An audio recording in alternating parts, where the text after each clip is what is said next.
Nous bénissons le Seigneur pour ce matin. Ça fait vraiment longtemps. Et je rends grâce au Seigneur qui est notre force, qui nous soutient, qui nous conduit, qui nous dirige. Et nous recevons toutes ces prières qui ont été prononcées sur l'Église ce matin. Nous les recevons avec foi et nous voyons les effets de ces prières dans nos vies au nom de Jésus. Amen. Aujourd'hui, j'ai la charge de partager avec vous la parole du Seigneur. Et j'ai sur le cœur de parler du son de la dernière trompette. Amen. Le son de la dernière trompette et l'espérance de la première résurrection. Vous comprenez avec moi que ça ne peut pas être mangé en une heure. Amen. Le son de la dernière trompette et l'espérance de la première résurrection. Le son de la dernière trompette et l'espérance de la première résurrection. C'est un sujet qui me tient à cœur depuis quelques jours et je pense que on va commencer tranquillement à l'introduire par la grâce de Dieu aujourd'hui. Et si le Seigneur fait grâce, nous allons le regarder dans les prochains jours. Amen. Pour ceux qui ont eu l'occasion de suivre un peu la prière du vendredi dernier, nous avons parlé un peu de la trompette. Il a été question d'être attentif au son de la trompette. Être attentif au son de la trompette.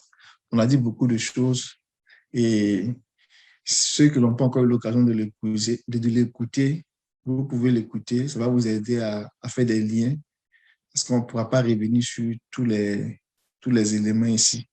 Mais le Seigneur faisant grâce, on va prendre quelques points et on va essayer de faire du chemin par rapport au sujet qu'on regarde ce matin. Que le Seigneur bénisse sa parole. Que sa parole vienne comme une force.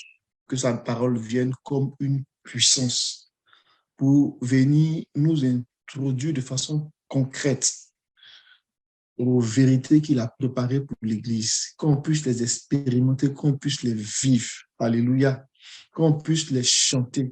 Alléluia. Qu'on puisse danser au son de ces vérités-là chaque jour jusqu'à ce que la plénitude de ces vérités-là habite en nous.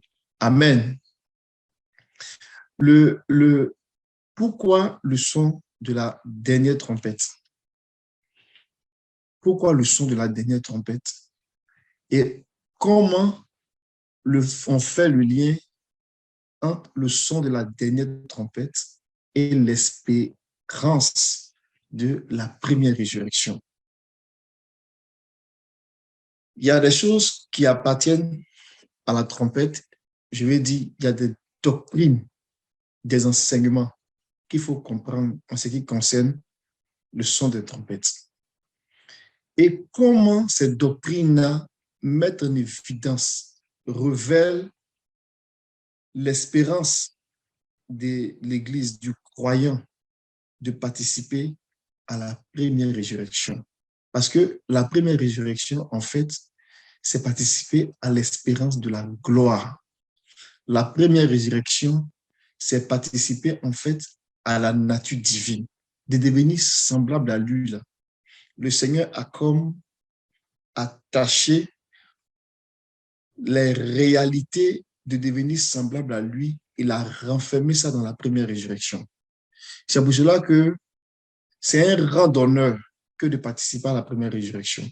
Celui qui participe à la première résurrection, il rentre dans la plénitude des grâces divines, dans la plénitude des grâces, des promesses, non seulement les plus grandes, mais les meilleures promesses que Dieu a réservées à la race humaine. Le Seigneur les a renfermées dans la première résurrection.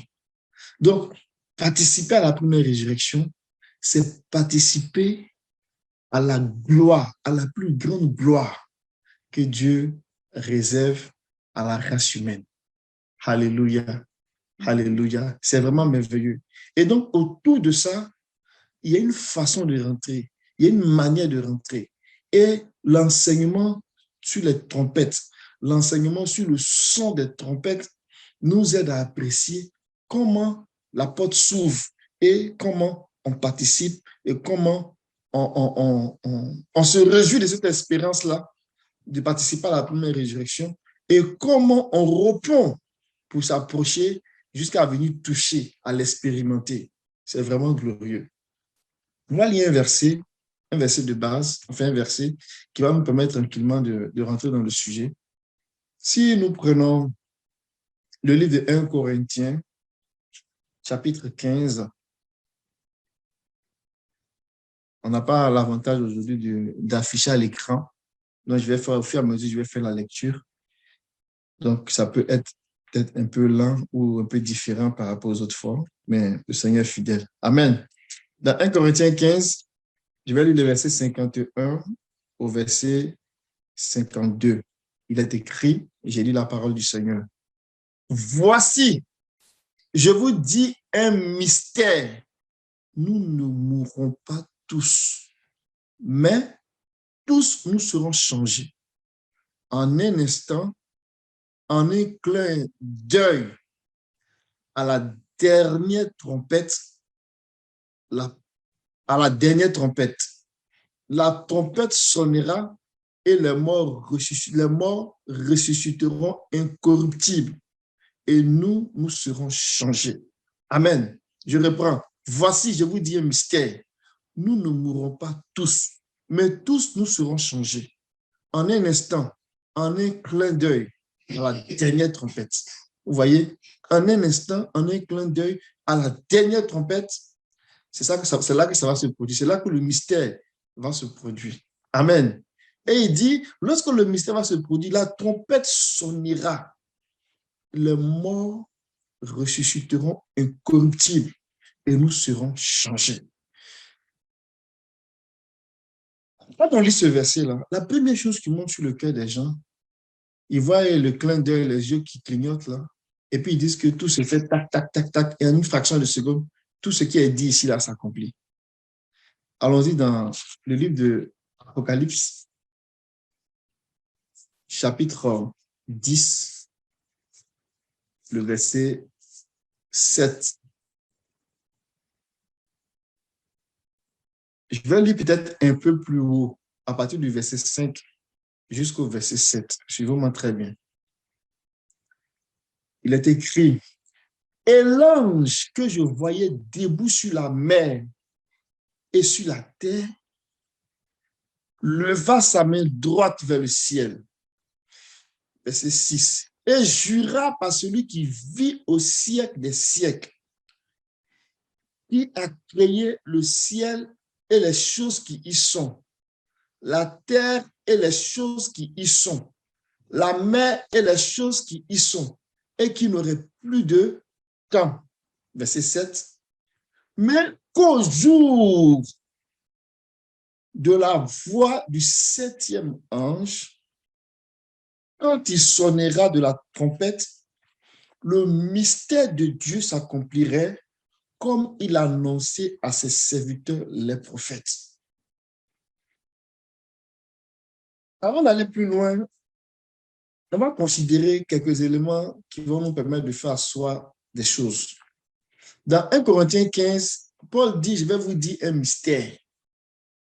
Un mystère. Un mystère, on a dit que ce n'est pas quelque chose qui est mystérieux.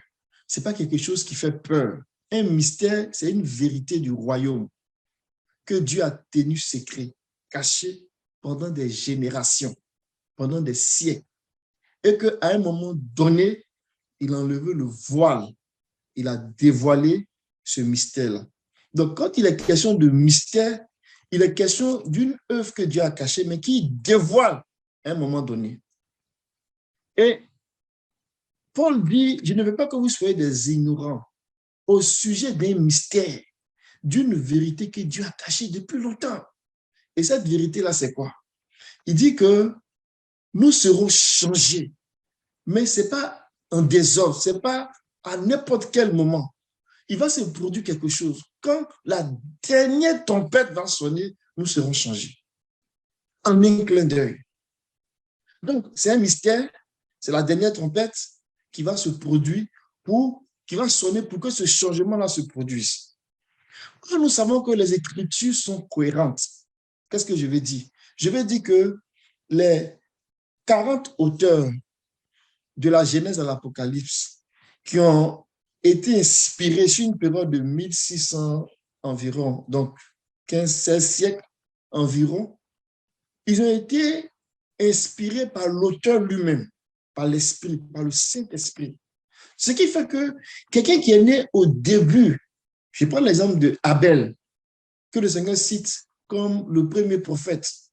Et on va jusqu'à chercher Jean-Baptiste. Et même après Jean-Baptiste, si on prend les apôtres et les prophètes de Christ, on comprend et on voit qu'il y a une cohérence dans les écrits. Les écrits là sont bien agencés, sont bien articulés. On a plusieurs témoignages, plusieurs auteurs, plusieurs témoignages pour faire quoi? Pour venir comme renforcer, préciser la pensée du Seigneur. Donc, Paul, dans son témoignage, il nous dit qu'il y a un mystère qui doit s'accomplir. Première chose. Il nous dit que ce mystère-là consiste, si on se met dans le contexte de 1 Corinthiens 15 et qu'on regarde la doctrine de la résurrection, il dit que ce mystère-là consiste à la transformation de notre corps. Alléluia. À l'engloutissement de notre corps. Nous serons changés. Il dit que c'est ça le mystère. Mais ça va se passer au son de la trompette. Pas n'importe quelle trompette, de la dernière trompette. Donc, gardons ces éléments-là. On va lire le témoignage de Jean d'Apocalypse au verset 7. Regardez le détail qui va nous aider à considérer que le clin d'œil là, ce n'est pas quelques secondes.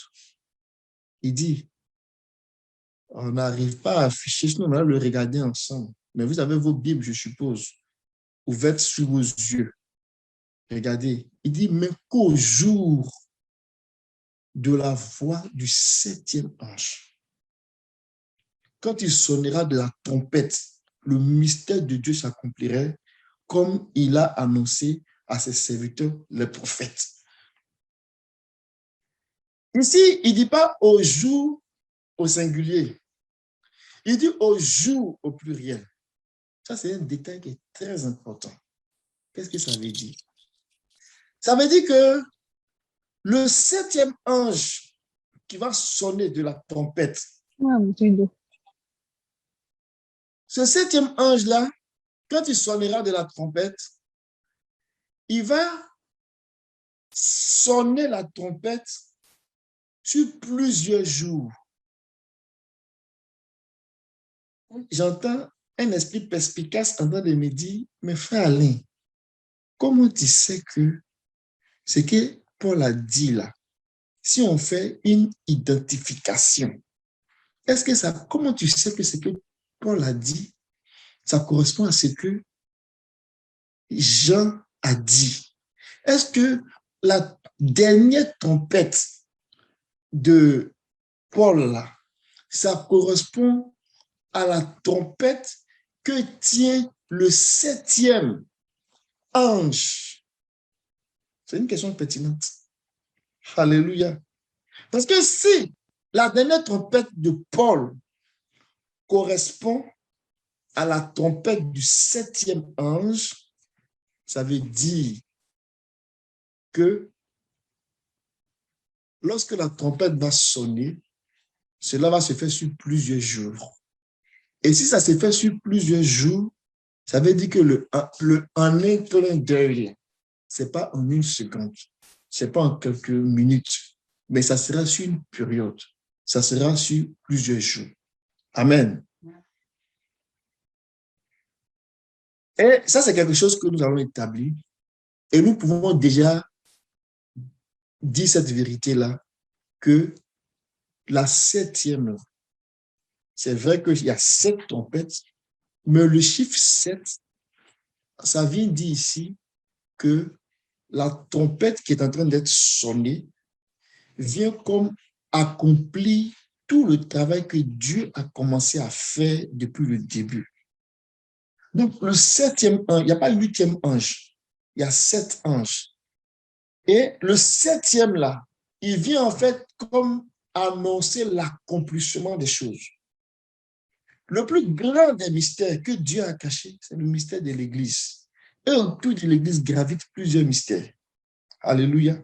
Donc, le mystère de Dieu qui va s'accomplir là, c'est la chose qui tient au cœur à Dieu depuis toujours, que Dieu va mettre en exécution.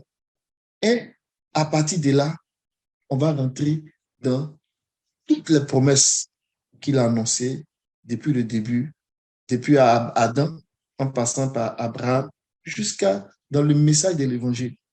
Donc, retenons que la dernière trompette est annoncée par le dernier, le 7e ange. Le 7e ange, là, c'est le dernier groupe d'anges. C'est-à-dire que le chiffre 7, là, vient dire qu'il y a comme plusieurs qui vont se succéder, mais quand on va parler du 7e, en fait, c'est venir mettre point final à une œuvre. Amen. L'œuvre de la rédemption, là, elle a un début, mais elle a aussi une fin. Ce qui est un commencement a une fin.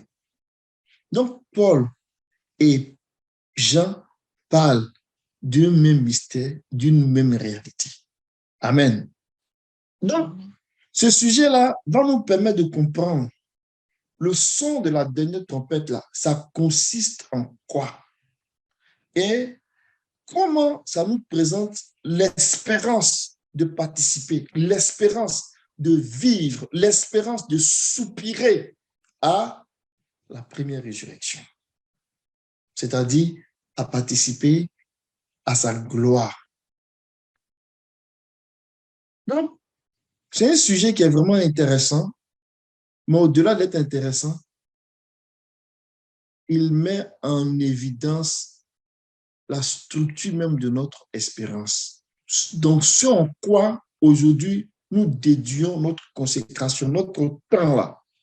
Ce message-là va venir nous donner quelques éléments pour que la structure de notre croyance-là, ce que nous entendons, la Bible dit que la foi vient de ce qu'on entend, n'est-ce pas? La foi vient de ce qu'on entend. Mais ce qu'on entend là vient de la parole de Dieu. Mieux, ce qu'on entend vient de la voix de Dieu. Or, la voix de Dieu, c'est le son de la trompette. Donc, le son de la trompette doit venir cristalliser notre foi, c'est-à-dire ce sur quoi nous mettons notre foi, ce qui nous amène à mettre toute notre espérance en Dieu, à nous attacher au Seigneur, particulièrement dans ce temps de la fin. C'est ce message-là que le Seigneur va emmener à un niveau qui va nous ouvrir aux plus grandes, aux plus précieuses promesses, dont l'effet immédiat est de participer à la nature divine. Les plus grandes et les plus précieuses promesses que Dieu a réservées à l'homme, ce n'est rien d'autre que de participer à la nature divine. Ça veut dire quoi? Ça veut dire que de participer à la condition de Dieu, de la façon que Dieu est là. Dieu a ouvert une fenêtre et puis Dieu invite les hommes à être dans le même règne que lui. Mes amis, c'est glorieux. C'est vraiment glorieux. Mais ça ne va pas se faire comme ça, instantanément. Non, c'est au son de la trompette, de la dernière trompette. Alléluia. Et le changement va se produire.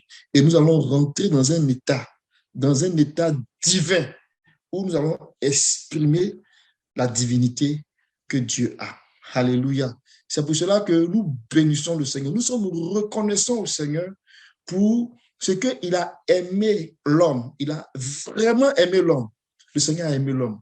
Et il nous fait voir, il nous fait entendre, il nous fait contempler ces choses. Et nous aussi, pendant que nous contemplons, nous voulons même aller jusqu'à toucher ces choses. Amen. Que le nom du Seigneur soit béni. Donc, avant d'aller un peu plus loin, je vais faire quelques pas en arrière sur le son de la trompette. Et au fur et à mesure que nous allons le regarder, par la grâce de Dieu, les choses vont devenir plus claires, plus évidentes. Regardons la doctrine de la trompette. quand je parle de doctrine de la trompette, regardons les enseignements en lien avec la trompette. De ces enseignements-là, nous allons comprendre beaucoup de choses. Allons-y, comme on l'a vu vendredi. On ne va pas rentrer dans les détails de vendredi, mais on va prendre quelques bouts. On a dit que dans le nombre 10, le verset 1 au verset 10, lorsque le Seigneur a donné les instructions à Moïse, en fait, il donnait les enseignements en lien avec le son de la trompette, en lien avec les trompettes.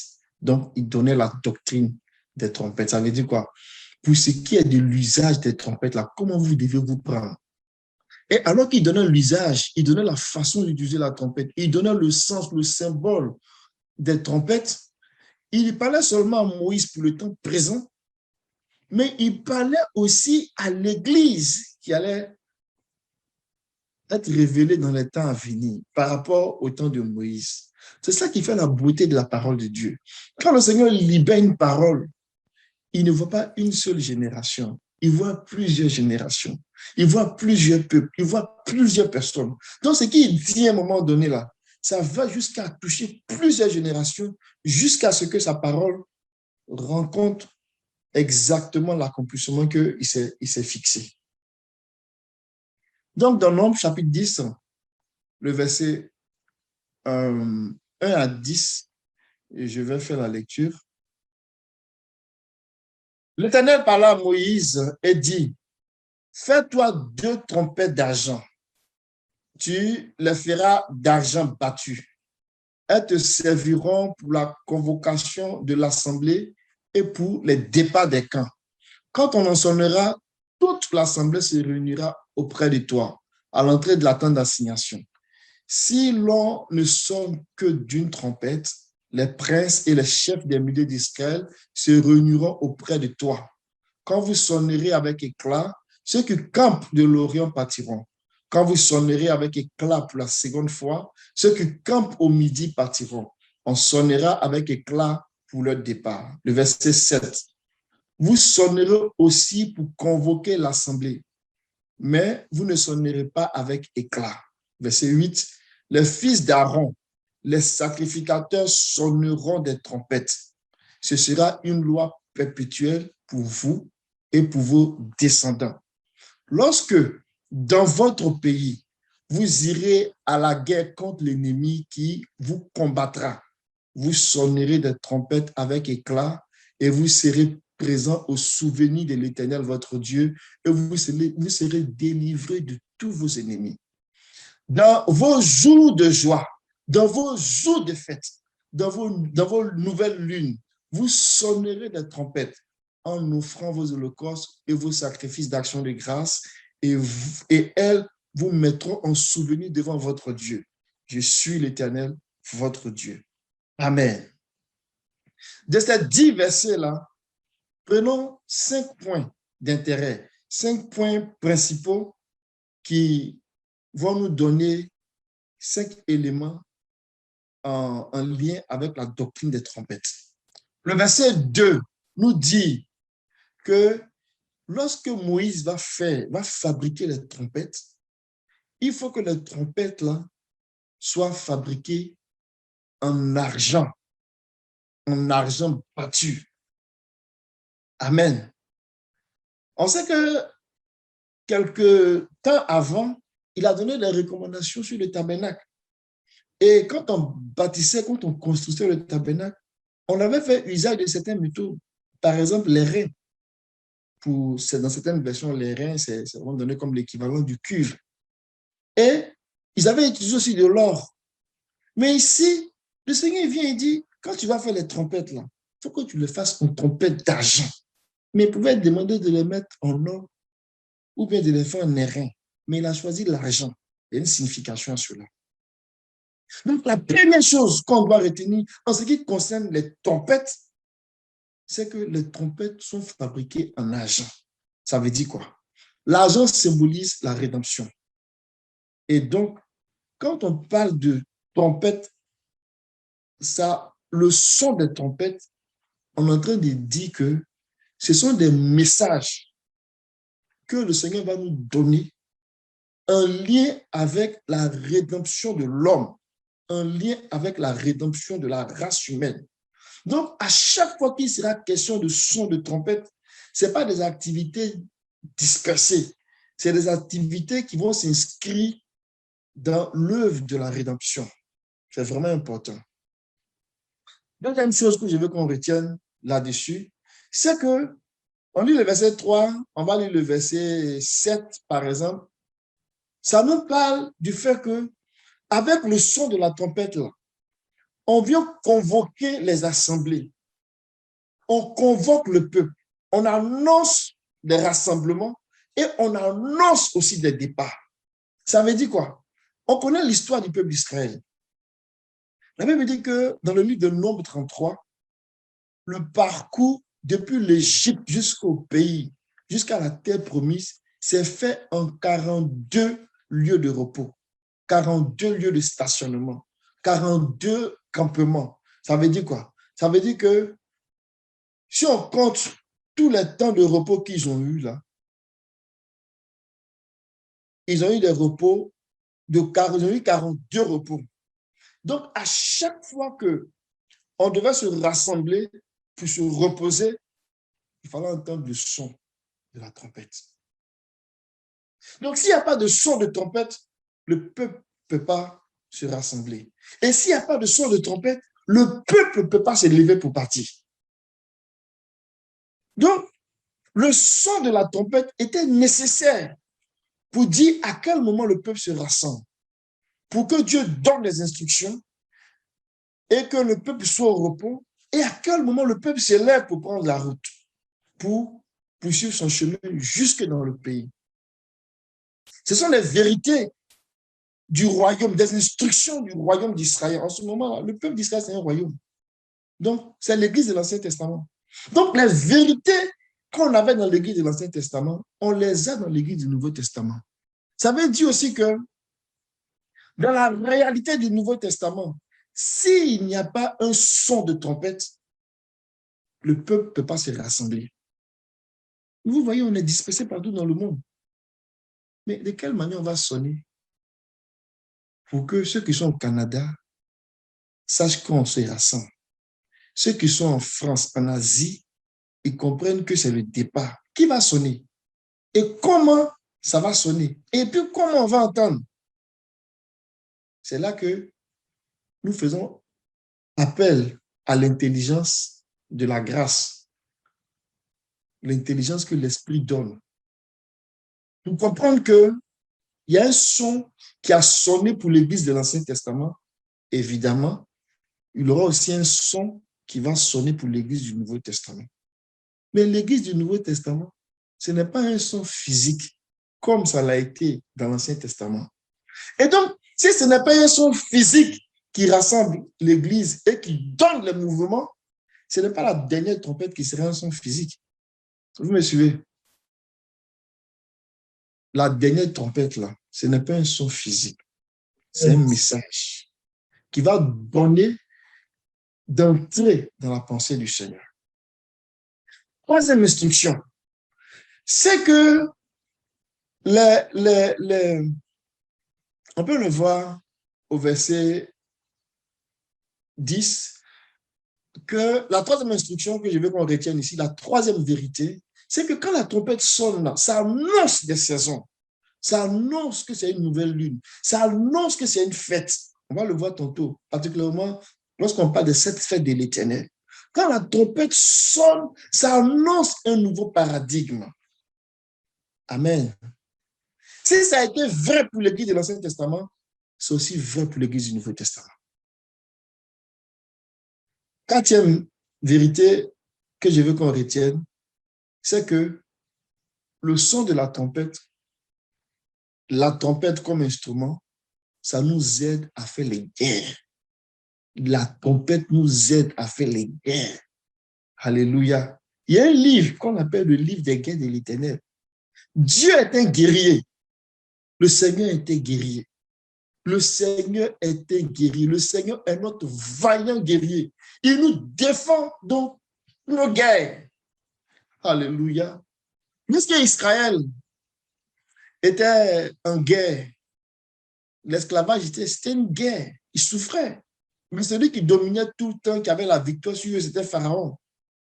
Mais comme le Seigneur était un vaillant guerrier, il a dit à Moïse, donne des ordres à Pharaon de laisser aller mon fils, mon premier-né, l'Église de l'Ancien Testament. Donc, le Seigneur est un vaillant guerrier. Il engage des batailles et il nous accorde la délivrance. Donc, il dit que quand on ira en guerre, qu'on se serve aussi de la trompette, et il y a une façon de sonner de la trompette, et quand lui, Dieu, il l'entend, il descend, et il vient, et puis il dit, mais qu'est-ce qui se passe ici? Et il nous fait justice. Et il intervient en notre faveur. Il détruit nos ennemis et il nous donne la vie. Donc, on utilise la trompette pour faire des guerres. Quand on se réfère à l'histoire de Jéricho, on voit le rôle que les trompettes ont joué dans la prise de possession de cette ville qui était barricadée, une ville imprenable. Mais le son aigu, le son continu aigu des trompettes a fait écrouler les murs de Jéricho. Alléluia. Le son de trompette pour l'Église du Nouveau Testament, c'est la voix de Dieu, c'est la parole de Dieu. Et donc, quand nous sonnons de la parole de Dieu, quand nous prenons la parole, quand nous prenons les promesses, quand nous les déclarons, quand nous les annonçons, quand nous accordons toute notre foi dans ces paroles-là, ça vient comme un son et ça ébranle le royaume des ténèbres. Et ça fait notre force, ça fait notre victoire. Ce n'est pas un son physique, mais c'est spirituellement qu'on en juge, c'est spirituellement qu'on voit. Mais quand ce son-là, il est déployé, il y a un désordre, il y a un canage dans le cadre d'essai. Et il envoie sa parole pour nous guérir. Le dernier point de vérité que je veux mettre en évidence sur la doctrine des trompettes, ce n'est pas n'importe qui, parce qu'il est rassasié, il s'élève, et puis il dit, envoyez-moi la trompette, et puis il commence à sonner la trompette. Non. Amen. Verset 8 nous dit, ce sont les fils de Aaron, les sacrificateurs, qui sont de la trompette. Lorsqu'on parle de Aaron, et puis on parle des fils de Aaron, si on fait l'équivalence de l'Ancien Testament dans le Nouveau Testament, on parle des ministères, on parle des anges, on parle des serviteurs de Dieu qui sont rendus au rang des 5 ministères, qui sont dans le cabinet, on va dire, du Premier ministre qui est le Seigneur lui-même. Alléluia. Qui est le Seigneur des ministères. Ils sont dans le conseil de Dieu. Parce qu'ils connaissent la pensée de Dieu. Paul a dit aux Éphésiens, je vous enseigne tout le mystère de Dieu. Amen. Pour connaître le mystère de Dieu, il faut être dans son conseil. Alléluia. Je vous enseigne tout le conseil de Dieu. Ça veut dire qu'il siège dans le conseil de Dieu. Il connaît la pensée du maître. Il sait où Dieu est en train de conduire les affaires du royaume. Donc, quand on parle des enfants d'Aaron et qu'on fait la traduction selon le langage prophétique pour le Nouveau Testament, on parle des personnes qui sont rendues à un rang, au rang des 5 ministères. Ils connaissent le conseil de Dieu. Ceux-là, c'est eux qui sont habilités à sonner de la trompette. Parce que c'est quand ils vont sonner de la trompette, ils vont dire à quel moment l'Église est en train de bouger ou bien de se rassembler. Donc, ce n'est pas n'importe qui peut sonner. Ce sont les enfants d'Aaron qui sonnent et qui font le rassemblement, selon l'ordre du Seigneur. Amen.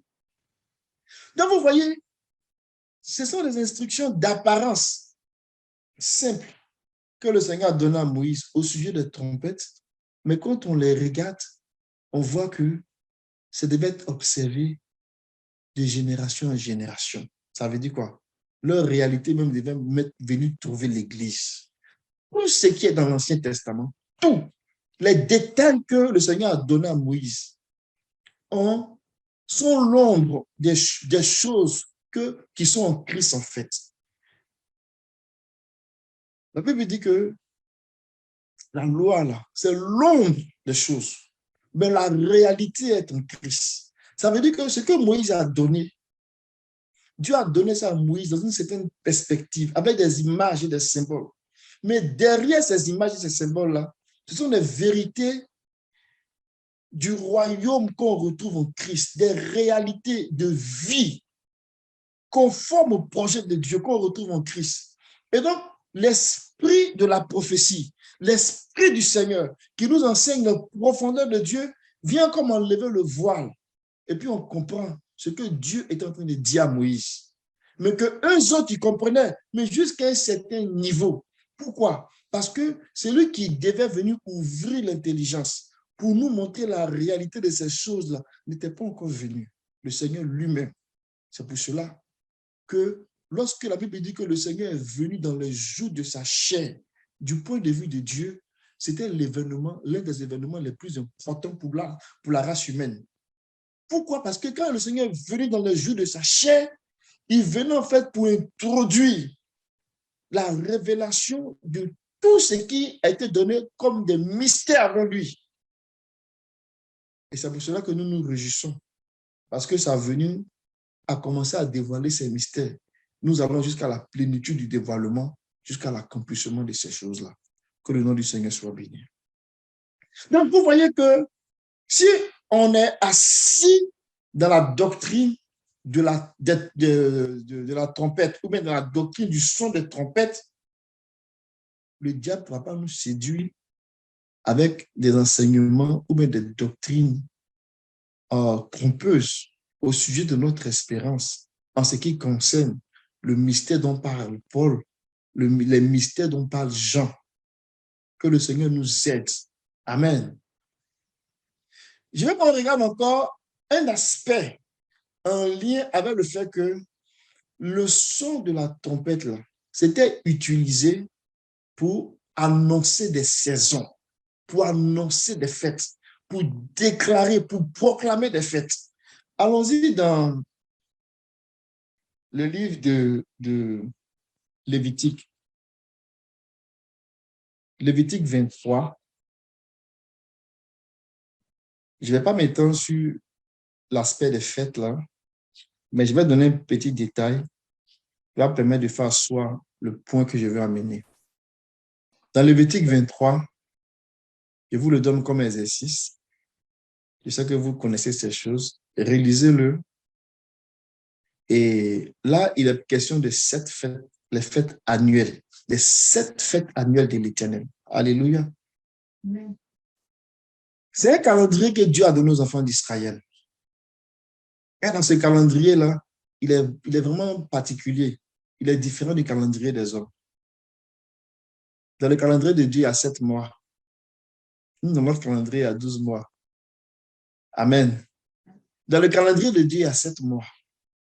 Mais ce n'est pas les chiffres qui manquent au Seigneur. Mais il y a des symboles en arrière. 7 pour parler encore de l'accomplissement, pour parler encore de la plénitude des choses. Dans le calendrier de Dieu, sur 7 mois, le Seigneur accomplit toute son œuvre. Il accomplit l'œuvre de la rédemption. Et en donnant les fêtes aux enfants d'Israël, il a donné 7 fêtes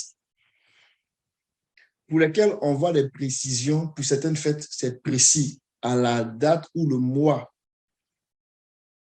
Par exemple, sur les 7 fêtes que nous avons la fête de la Pâque, nous avons la fête des pains sans levain, la deuxième fête. Nous avons la fête des prémices. Nous avons la fête de la Pentecôte. Nous avons la fête des trompettes, la cinquième fête. Amen. La fête des trompettes. Nous avons la fête de l'expiation, qui est la 6e fête. Et nous avons la dernière fête, qui est la fête des tabernacles, la fête des tentes, la fête de la gloire. Alléluia. Et quand nous parlons, par exemple, de la première résurrection, qui est la résurrection quand elle est achevée, qui va faire la résurrection de notre esprit, notre âme et de notre corps, donc la transformation de notre être entier qui va se faire le dernier acte de cette transformation qui va se faire par la transformation de notre corps, nous sommes en train de parler en fait de la réalité de la fête des tabernacles. Vous voyez que ce n'est pas des affaires décousues. Le Seigneur est très cohérent.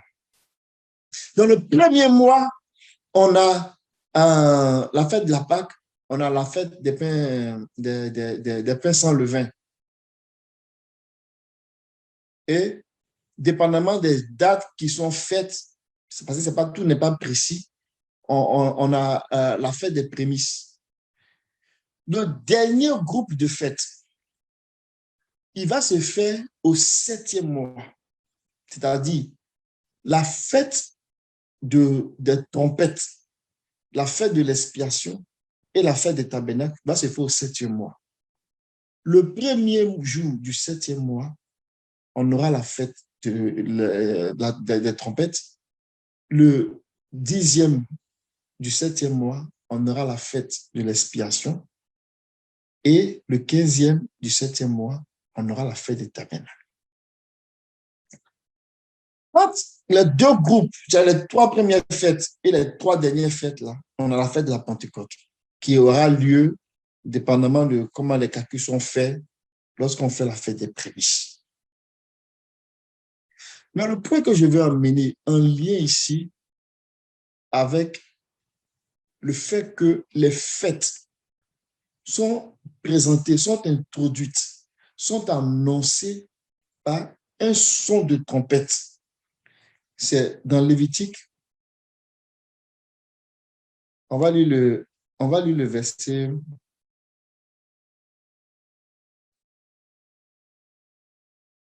24, on va lire le verset 27. Et on va lire le verset 35. Donc, je lis, parle aux enfants d'Israël et dis, le 7e mois, donc on est dans le 7e mois, le premier jour du mois, vous aurez un jour de repos. Publié au son des trompettes. Alléluia. Et une sainte convocation. Le verset 27 va nous dire le 10e jour, ce sera le jour des expiations. Vous aurez une sainte convocation. Vous vous humilierez vos âmes et vous offrirez à l'Éternel des sacrifices consumés par le feu. Et le dernier verset, c'est du verset chapitre là, c'est le verset 35. Il dit le premier, non, c'est ça que je voulais donner, celui du 15e mois et 15e jour. Verset 34. Parle aux enfants d'Israël et dit, le 15e jour de ce 7e mois sera la fête des tabernacles. Amen. Le dernier groupe des fêtes, c'est-à-dire les 3 dernières fêtes dans le dernier mois, le 7e mois, le mois où Dieu vient pour accomplir toutes choses. La fête des tabernacles qui va avoir lieu là, la dernière fête là, elle va commencer à se préparer. Écoutez-moi bien. Elle va commencer à se préparer d'une façon encore plus précise à partir du premier mois du premier jour du 7e mois. Donc, c'est en vue de la dernière fête là que le Seigneur va commencer à annoncer des choses de façon plus profonde, de façon plus précise pour venir comme accomplir la dernière fête, la fête des tabernacles. Mais il commence par cette fête-là qui appartient en fait à la grande fête des tabernacles, la fête de l'expiation, qui appartient à la grande fête des tabernacles. Il va commencer par ce qu'on appelait la fête des trompettes elles-mêmes. Sachant même que les trompettes elles-mêmes, là, ça annonce aussi les autres fêtes. Quand on sonne de la trompette, on annonce les autres fêtes. Mais particulièrement, la 5e fête, là, elle-même, là, ça peut être la fête des trompettes. Et nous avons dit que, quand on a lu le vendredi passé, on a compris que c'est Néhémie, dans Néhémie, que cette fête, Néhémie 8, je crois, cette fête des trompettes, là, sa signification, c'était la révélation de la parole de Dieu. C'est-à-dire qu'on commence à dévoiler les mystères de Dieu avec une certaine vitesse, avec une certaine cadence. Permettez-moi de faire un commentaire à ce sujet-là. L'Église, notre réalité aujourd'hui, pas l'Église de l'Ancien Testament, l'Église du Nouveau Testament, a commencé à vivre ces fêtes-là. Parce que ce qui a été donné à Moïse, là, c'était en vue de notre fête. Moïse a fêté la fête de la Pâque.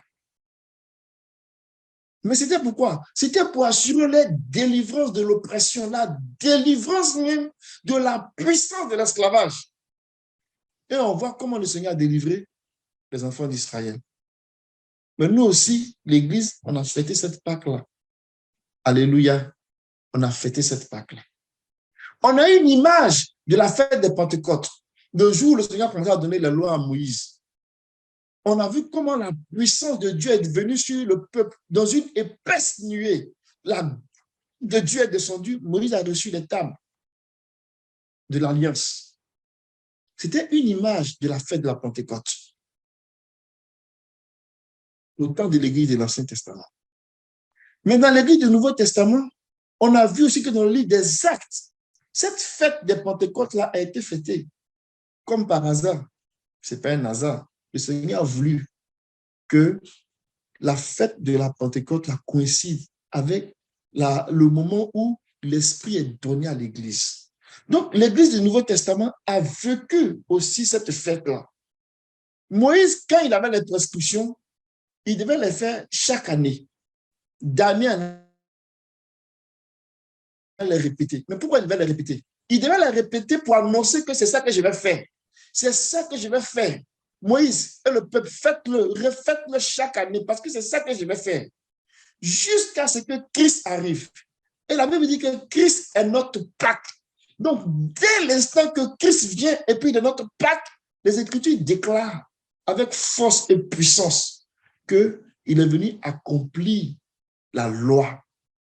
Ça veut dire quoi? Ça veut dire que ce que Moïse annonçait d'année en année, là, quand Christ est venu, ce n'est plus une question d'année, ce n'est plus une question de calendrier.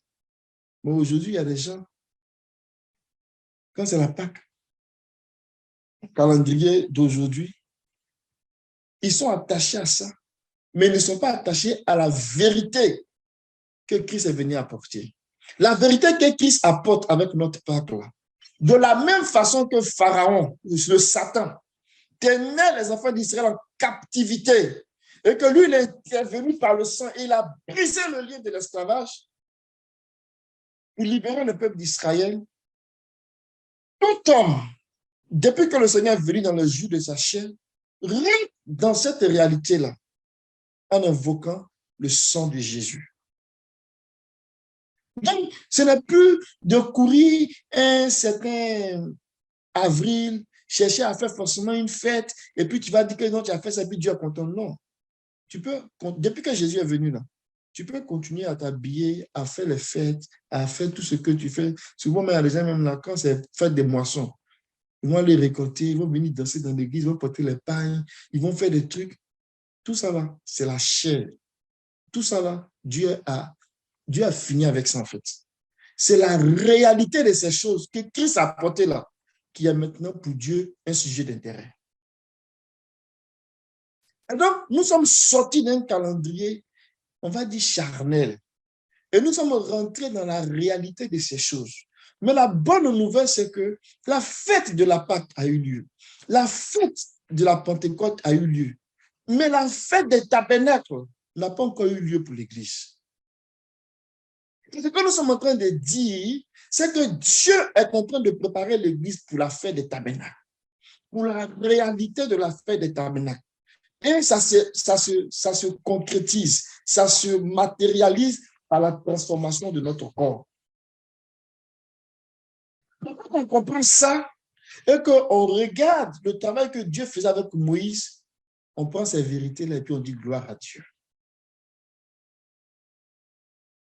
Le corps, là, pour qu'il soit changé, pour que le corps soit changé, il faut que la transformation morale ait lieu dans l'homme. Il faut que le travail de la perfection morale atteigne un certain niveau où Dieu est satisfait pour pouvoir déclencher la transformation de notre corps. Mais le travail moral que Dieu fait là, il a un lien avec le péché. Il a un lien avec le traitement du péché. Donc, il a un lien avec notre vie morale.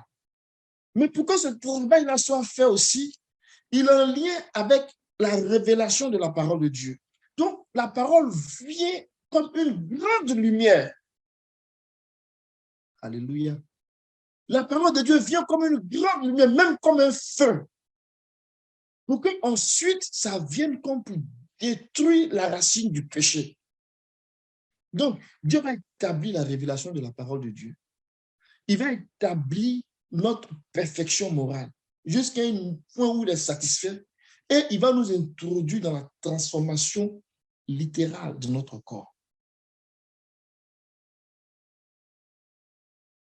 La bonne nouvelle, c'est que tout ce que le travail que Dieu a commencé depuis le début, c'est de nous délivrer de la condition de Adam déchu et de nous amener dans la condition divine. Ça, c'est la bonne nouvelle. Mais regardez ce qu'il va dire. Il va annoncer une autre fête. À part les 7 fêtes-là, il va annoncer une autre fête. Lévitique 25. Le verset 9 au verset 10. Regardez ce qu'il va dire. Si je commence au verset 8, ça va avoir plus de sens. Tu compteras 7 sabbats d'année. 7 fois 7 années, les jours de ces 7 sabbats feront 49 ans. Amen. Verset 9. Il dit, le 10e jour du 7e mois, tu feras retentir le son éclatant de trompette. Le jour des expiations, vous sonnerez de la trompette dans votre pays.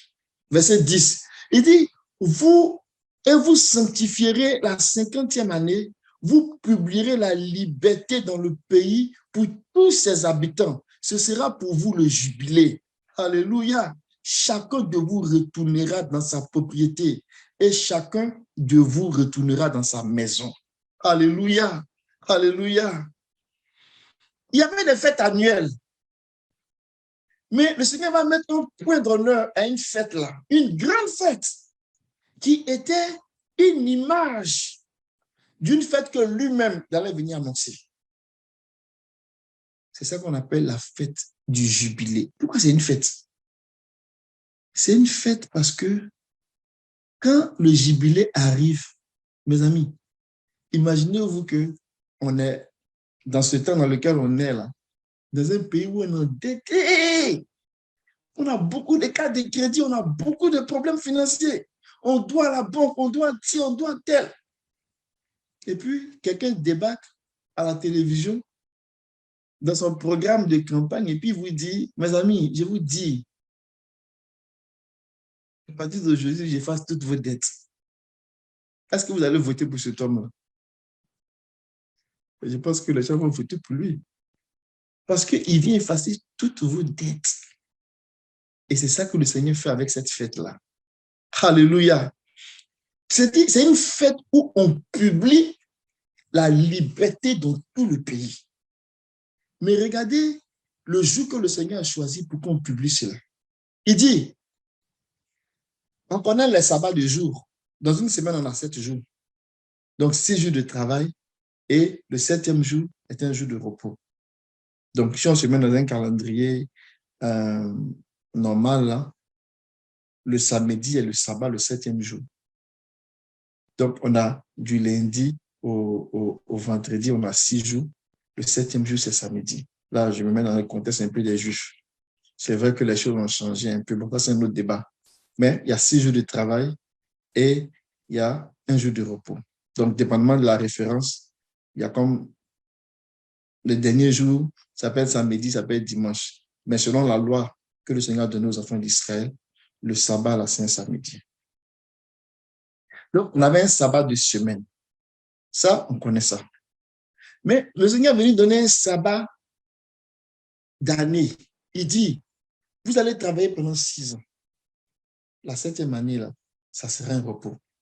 C'est glorieux. Et les enfants d'Israël devaient fonctionner comme ça. C'était l'économie de Dieu, c'était le calendrier de Dieu. Et aujourd'hui, les gens ont copié un peu, hein, mais ils ont un peu déformé les choses. Dans l'administration, on voit que quelqu'un qui a travaillé 7 ans, il peut prendre une année sabbatique. Ils n'ont rien inventé. Ils n'ont rien fait de nouveau même. Ça, là, Dieu avait donné ça depuis aux enfants d'Israël comme une loi. Amen. Et c'est comme ça que le Seigneur les renouvelait, les ravitaillait, les restaurait. Mais en dehors du sabbat d'année, là, le Seigneur vient nous dire ici que l'année des jubilés, là, la 50e année où on proclame la liberté, là, avant de la proclamer, là, il faut qu'on observe quoi? On observe, on compte 7 sabbats. Ça veut dire que 6 ans, on fait un sabbat, non? Donc, on va dire que c'est comme notre premier sabbat d'année. Il faut compter comme ça 7 fois. Donc, ça va faire 49 années. Donc, après 49 années, on compte 7 sabbats. 7 sabbats d'année. Le dernier sabbat d'année, donc la 49e année, et comme les calendriers des 7 fêtes annuelles se font chaque année, donc la 49e année, le jour de la fête de l'expiation était un grand jour. Parce que ce n'est pas seulement même pardonner les péchés, mais ce jour-là, en plus du sacrifice de l'expiation, qui était un grand sacrifice, on annonçait avec des grands sons de trompette quand on rentre dans la prochaine année, l'année du repos, l'année du sabbat, qui est comme le grand sabbat qu'on appelle l'année du jubilé. L'année du jubilé, l'année du jubilé, l'année de grâce. À cette période-là, si tu devais à quelqu'un, on met tes dettes à 0. Et Dieu, dans son économie, c'est ça qu'il faisait avec Israël. En faisant ça, il a annoncé un grand sabbat. Et c'est ce sabbat-là que le Seigneur lui-même est venu annoncer. Ésaïe l'avait vu. Donc, Ésaïe a parlé un peu de ça. Mais ce jour-là, quand on annonce ce jour-là, le Seigneur dit que il va faire un travail de restauration à tel point que chacun va retrouver sa maison. Regardez bien le verset 10, le dernier bout. Il dit chacun de vous retournera dans sa propriété. Quand on annonce le jubilé, chacun de nous retourne dans sa propriété. Chacun de nous retrouve sa maison intacte. Chacun de nous retrouve sa santé intacte. Chacun de nous retrouve sa vie intacte. Quand le Seigneur annonce, il a déjà annoncé, mais que nous rentrons dans le jubilé du Seigneur. Regardez ce qu'Ésaïe a dit. Ésaïe 61.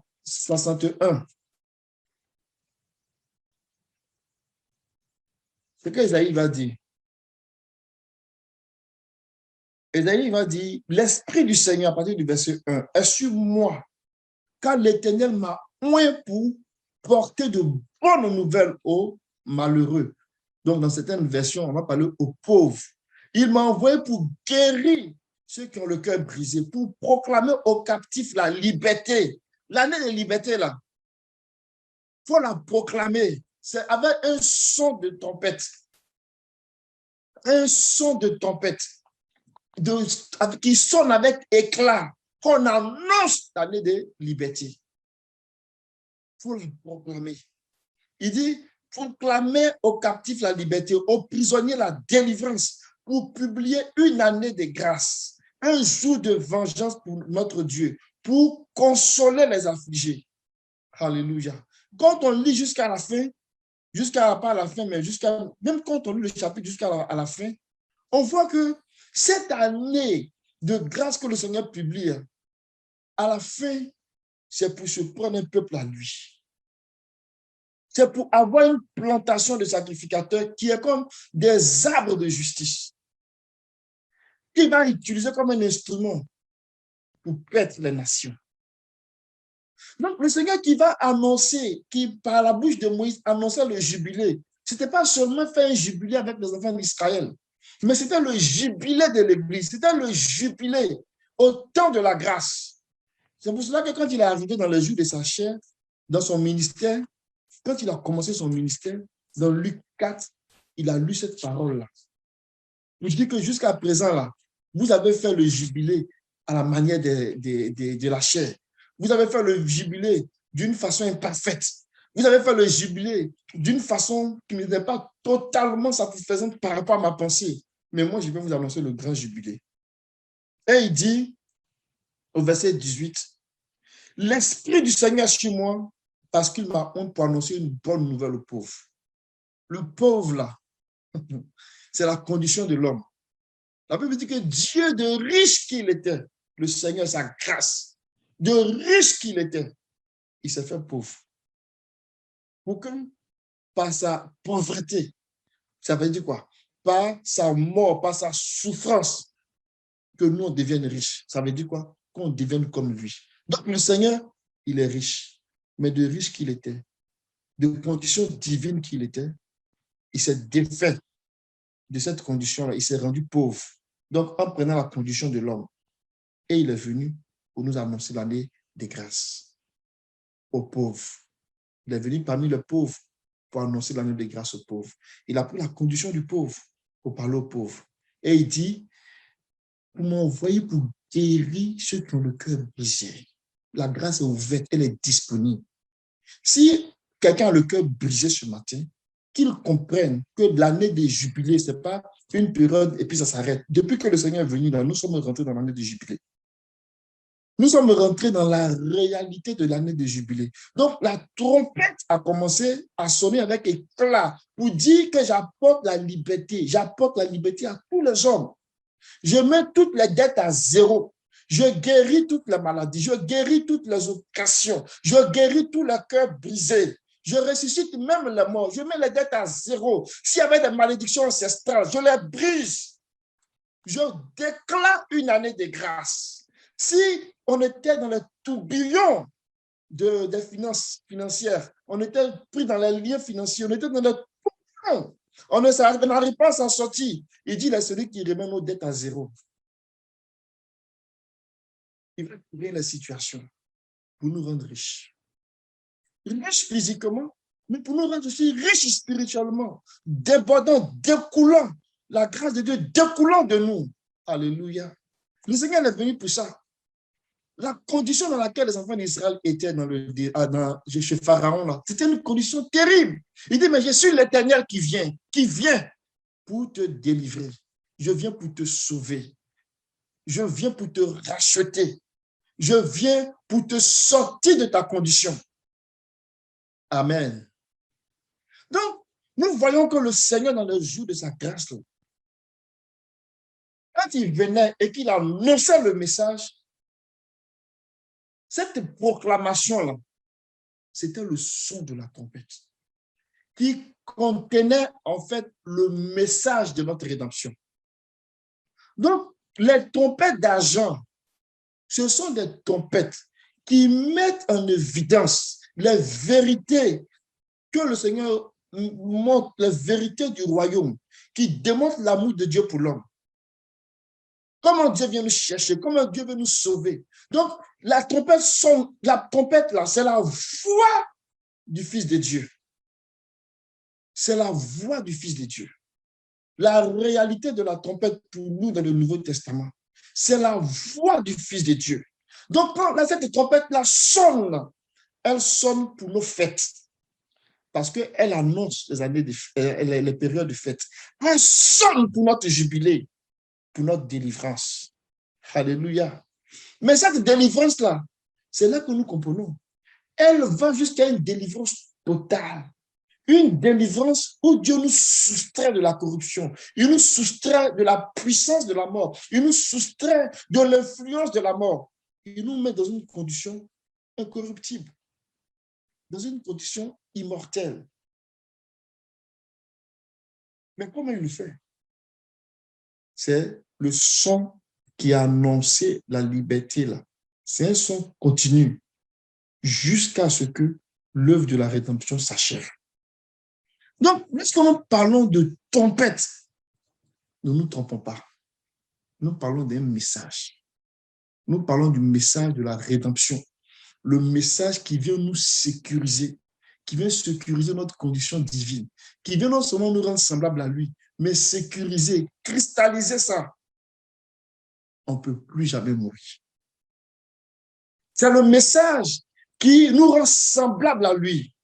Donc, il nous introduit par la porte de la première résurrection. Que le nom du Seigneur soit béni. Il va terminer sur un verset. Je n'ai même pas vu l'heure passer. Il est 12h22. Oh, pardonnez-moi.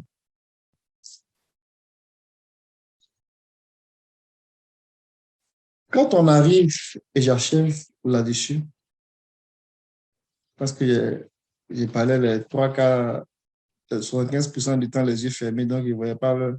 On va me dire que c'est une belle excuse. Donc je ne regardais même pas l'heure. C'est une bonne excuse. Alléluia. Dans le livre d'Apocalypse, chapitre 1, le verset 10, il dit ici que je fus ravi en esprit au jour du Seigneur et j'entendis derrière moi une voix forte comme le son d'une trompette. Alléluia. J'ai entendu une voix forte comme le son d'une trompette. C'est la voix du Fils de Dieu. C'est un message. Donc, regardez, imaginez Jean, en fait. Imaginez le civil de Patmos. La Bible dit qu'il est ravi en esprit. Il est ravi en esprit. Donc, il est comme en extase. Il n'est plus dans la condition physique, là. Il est ravi en esprit. La première des choses qui se produit, il entend une voix. Mais pas n'importe quelle voix. Il entend une voix qui sonne comme une trompette. Une voix aiguë. C'est la voix de Dieu, la voix du Fils de Dieu. Alléluia. C'est la voix du Seigneur lui-même. Et cette voix-là lui dit, tout ce que tu vas entendre là, mets-le dans un livre. Mets-le dans un livre. Parce que ce que tu vas entendre là, ça va montrer comment le son de la dernière trompette va sonner. Ça va montrer comment on va rentrer dans les plus grandes et dans les plus précieuses promesses. Mais ça sonnait comme une trompette. Que le Seigneur bénisse sa parole. Que le Seigneur nous donne de nous asseoir dans les Écritures, de comprendre les réalités cachées derrière le son des trompettes. La prochaine fois, on va regarder la réalité des trompettes dans le Nouveau Testament. C'est les trompettes nous parlent. Les trompettes là, le son de trompettes là, ça nous parle de l'enseignement de la parole de Dieu. Mais pas n'importe quel enseignement. Les enseignements qui sont en lien avec notre rédemption, mais pas n'importe quel niveau de rédemption. Les plus grandes et les plus précieuses. Et donc, Dieu a associé à ces enseignements-là des sons de trompette qui vont être annoncés par des groupes de personnes, des anges. Et le dernier groupe, là, quand eux vont commencer à sonner, là, mes amis, la terre va trembler. Parce que ça sera un son aigu, un son continu, un son puissant. Et ce son-là, c'est le son, en fait, il va venir jusqu'à déloger la puissance de la mort. Donc, ce n'est pas une petite affaire. Ce son de trompette-là, quand tu lui vas sonner, le mystère du Dieu va s'accomplir. Nous allons rentrer dans le mystère, dans l'accomplissement, dans la réalité du mystère de Dieu. C'est pour cela que Dieu il est très attentif sur ce son-là. On va revenir là-dessus, dans 1 Thessaloniciens 4. La Bible dit que ce son, quand la trompette va commencer à sonner, le Seigneur lui-même va descendre du ciel pour venir faire le travail de la transformation de notre corps. Donc, ce n'est pas une petite affaire. Donc, ce n'est pas un son physique. Ce que j'ai entendu là, le son d'une trompette. Mais tout ce qu'il a écrit là, si c'était le son d'une trompette, on enlève voir les notes des clés de sol, tout ça. Mais ce sont des paroles. Mais c'était comme le son d'une trompette. Ce sont des messages. Nous allons bénir le Seigneur. Amen. Je m'arrête là pour aujourd'hui et le Seigneur va conduire la suite.